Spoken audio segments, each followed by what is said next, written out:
So, I mean, we're here to talk about sort of building demand generation engines. What would you say are some of the key components at a sort of high level to building a good demand generation engine? Okay, so yeah, so first of all, it's the approach, and then we can get into people. And the people piece as well depends on which stage you're at, right? The approach as well to a certain respect, but there's things that a lot of companies would probably want to do or claim to do that they're probably not doing in that approach side of things.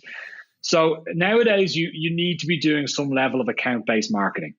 If you're not doing account-based marketing, you need to start. And the companies that don't do account-based marketing right now are the ones that maybe are a little bit afraid of it or not fully certain of how to do it, or they think it involves a massive investment, or they need to have a huge amount of resource in order to pull it off.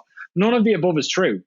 You can do account-based marketing like tomorrow for very little money, you know, and I can bring you through like what that entails. It's just, first of all, as a company sitting down and understanding what is your ideal customer, okay?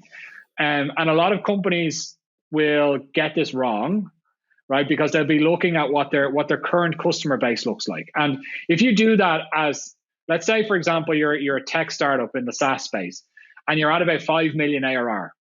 In order to get to 5 million ARR, so annual recurring revenue, you will need to beg, borrow, and steal in order to get whatever type of business in through the door. Unless you're one of those companies that were super focused since day one, saying we are only going to work with this type of company, right? Which are very few and far between, okay? So unless you're that company, you're going to have a lot of differing types of customers in your data, right?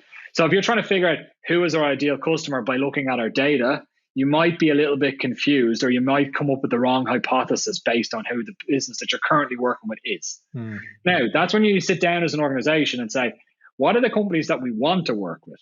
Like, what is the best product market fit? Like, which particular space actually works best with what we have to offer, okay? Once you define that, you've come up with a hypothesis. It may not be the case, but you've come up with a hypothesis. Use that hypothesis then to create your total addressable market. And your total addressable market is simply the companies that you want to do business with. And to do that, you use a tool like Cognism, for example, to plug in little pieces of industry information or filters such as like revenue size, company size, where they're based, etc. Okay, pull that company list, and you'd be surprised if you're operating across Europe. That company list can be somewhere between 5,000 to 10,000 accounts.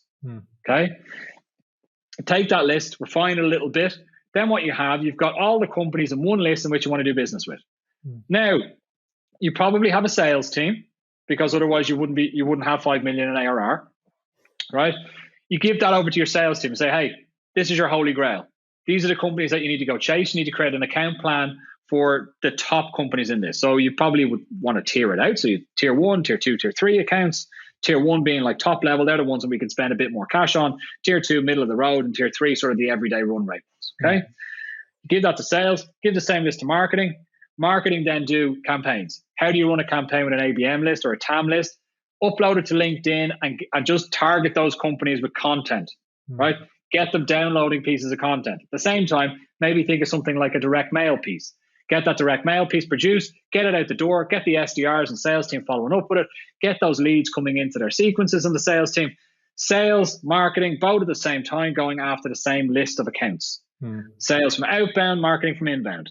And everybody's working together in order to tailor to those lists of accounts. And that's how you do ABM. It's not rocket science. No. And of course, I'm after describing it much easier now than what it is, of course. Well, you do make it sound easy. But I think people, we do this too much as marketers to make it sound difficult. It's not. It's really not. Well, you could argue it's good marketing. Understanding your customer, taking a message that's going to resonate to them. You know, let's put ABM to one side. It sounds to me like good marketing. ABM is nothing new. Everyone's like, oh, it's a big buzzword, it's a new thing. I mean, it's like, you should have always been doing that. If you haven't been trying to connect with the companies in which you want to do business with, what the hell have you been doing? Yeah. You know? Yeah, no, I agree.